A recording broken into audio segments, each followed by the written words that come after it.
You can also use Seesaw and the Post to Student Journal feature to create tutorials, for instance, to explain things to your students. So again, tapping on the green plus sign, you post to Student Journal. What you could do in this case was, for example, if you already had a presentation, you could add the file from Google Drive or from Dropbox or whatever. If you want to start from scratch, what you can do is just tap on Drawing, and then from here you could just start explaining things as you would traditionally on your blackboard with a piece of chalk.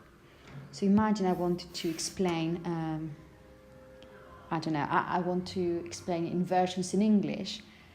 So instead of saying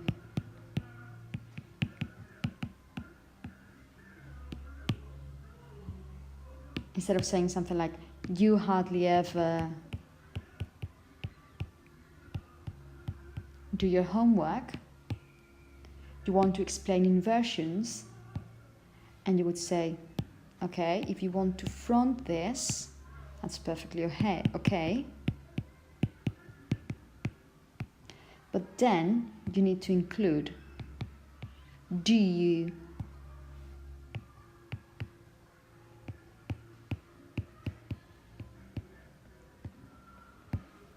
and as you can see, you're just writing, and this is being recorded at the same time. So you can create tutorials for flipped classroom use, for flipped learning, so before the actual class, or maybe to explain something that you've seen was not properly understood, so as a sort of feedback or follow-up to writing tasks or any kind of tasks or projects.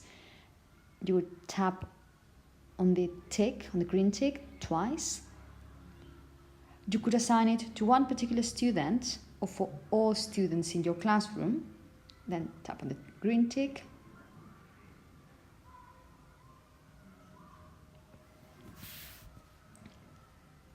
And then, as usual with Seesaw, you can share this video file. You can download it if you save it to camera roll. You can copy the link to share it with your students. You can copy the embed code if you have a classroom blog, or if you have a Moodle learning platform or whatever. You can also share it with a QR code. So it's totally up to you, but there are plenty of ways to share this tutorial that you have created, even if your students are not registered with Seesaw.